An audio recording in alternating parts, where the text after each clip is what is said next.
Half of the teams left in the Afcon Cup of Nations are previous winners, but also lurking as the teams head to the quarterfinals are some giant killers who've delivered upsets at this year's tournament. David Doyle has more.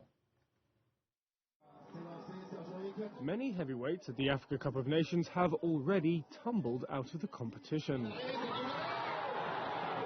And with the quarterfinals taking place on Friday and Saturday, more upsets could be on the way. That's after reigning champions Senegal were booted out by Ivory Coast. The tournament's host had been initially underwhelming, losing their final group stage match 4-0 to Equatorial Guinea. But they'll be hoping to continue their unlikely redemption when they face Mali on Saturday.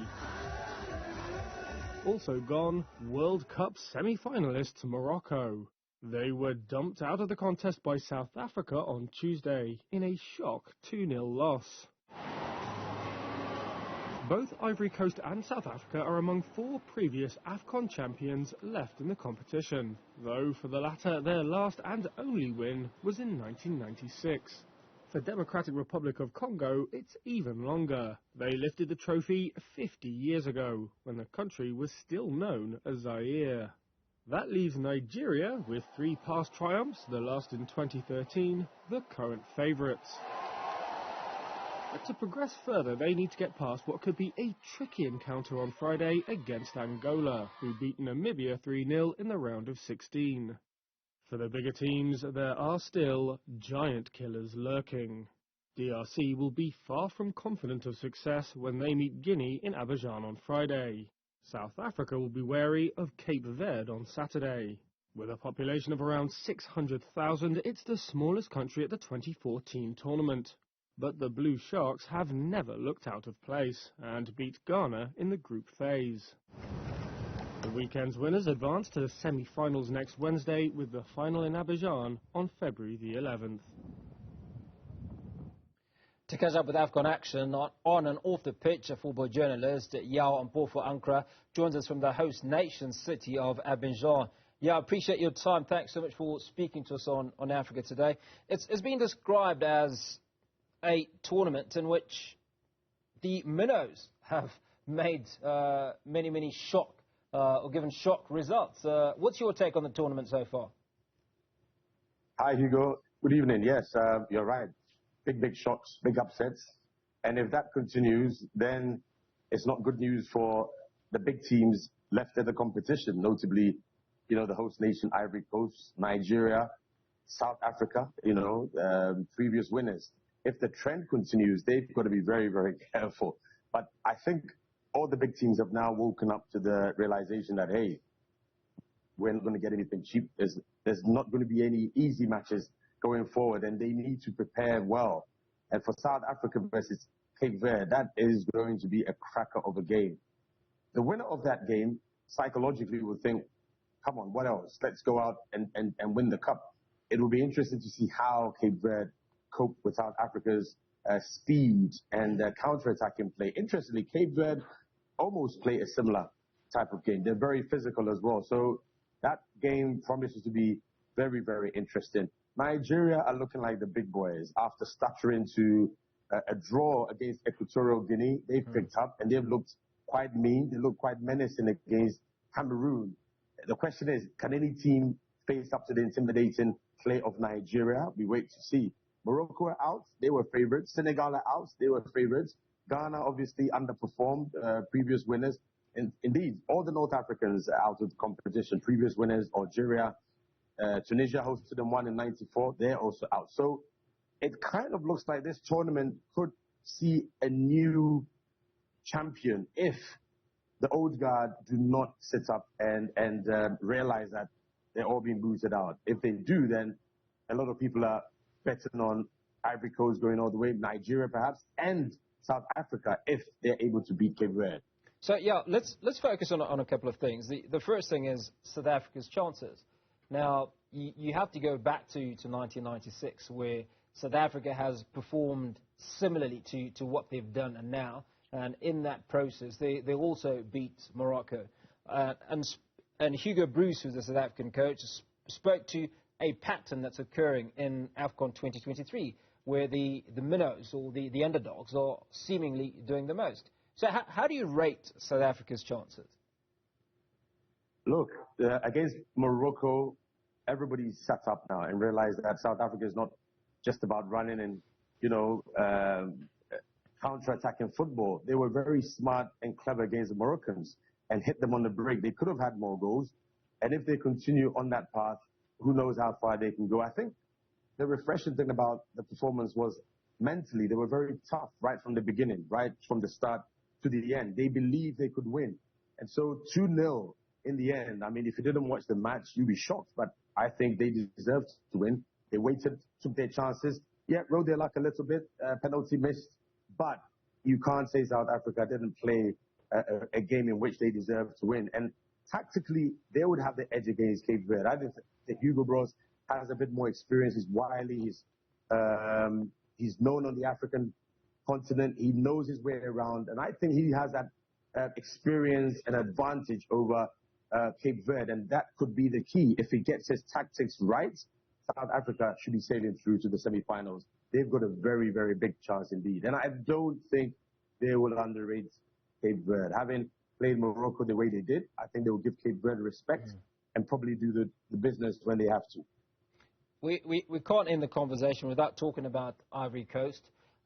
Very, very nearly left the competition in the knockout stages. I mean, they went ahead courtesy of a third-place finish, and their finish was the worst. But let's talk a little bit about Emmers Faye, the caretaker boss for Ivory Coast. I mean, he wouldn't have dreamt in his wildest dreams that this is where he would be and his team. You're absolutely right. Played in France, even played in the EPL England. And apparently, word is that the likes of Didier Drogba, an ex-international, said, let's go for him. Hervé Renard was on the radar, but they decided to go for one of their own, as it were, to fix the embarrassment or the humiliation they suffered at the hands of Equatorial Guinea. In fact, Didier Drogba and the rest had to rally a nation behind their team that they had lost hope. If you're losing 4-0 to Equatorial Guinea, what chance do you have against Senegal? But suddenly they've done it, and suddenly there's hope, there's belief again that they can take the next step and advance. But it wouldn't be easy against Mali. It's going to be a tough game. Can they repeat the performance, that energy level? The fans will definitely be behind them, but can they be tactically smart and fight for every ball and push it and have the confidence to oust the defending champions as they did? If they do, then Ivory Coast could notch up a victory, and I think then they will be hot favorites to host and win the title and get their third crown, which they would deserve, considering how terrible they've been so far in the tournament before they defeated Senegal. Now, if I was to ask you to make a call on who you expect to see in that final, which two teams? You know what? South Africa showed something that a lot of people haven't seen against a Moroccan side. Remember, Morocco did so well at the World Cup. This is a very experienced side, semi-finalists at the last Afcon, and you get the sense that they have nothing to fear now. They would feel we can take on any team. I tipped them to get to the final. If Nigeria advance, then they would also get to the final. Ivory Coast, I think when a team gets them, they struggle. South Africa, Nigeria final, possible. Okay, exciting. Now, before we wrap up, let's talk a little bit about, move away from the football and talk about the atmosphere in Ivory Coast during this Afcon. The CAF president talked about the last event, and obviously we are aware of what Patrice Motsepe said, and he talked about the deaths and the unfortunate incident that occurred in the last Afcon. What have we learned from this Afcon? I mean, let's talk about the vibe, the atmosphere. How well has it been put together? Yeah, you have to say it's a fresh, Patrice Motsepe will be a very happy man. This Afcon is different, not just on the field, but off it. You talk about the commercial aspects and how the marketing has changed. It looks as if more corporate bodies are beginning to come back. There was an era where people felt uneasy corruption tag all over the place. Thankfully, we've not heard any of that against the new CAF boss, and it's refreshing. He's not in the news. He's not making the headlines. It's about the football. It's about the vibe, the atmosphere. When Ivory Coast won, the country erupted into spontaneous joy. It was great for the competition, and it's been peaceful so far. A few incidents of hooliganism when the host lost against Equatorial Guinea, but that's been put aside. Security has been good. Access to training, transportation has been all right. I mean, it's been generally a good tournament. And of course, as you're aware, the infrastructure has been fantastic. And where we'll see Angola take on Nigeria tomorrow, the Stade Felice Houphouët-Boigny is fantastic. Not a huge stadium. When it's full, the crowd, the atmosphere, the energy in there, you've seen it. The goals that we've seen, the matches, Ghana, Mozambique, Cape Verde, Ghana, Egypt, Cape Verde, Cameroon,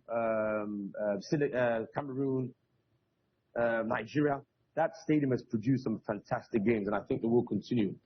Not much to complain about. It's early days yet. It's still the quarterfinal, semi-final, but let's keep our fingers crossed and touch wood.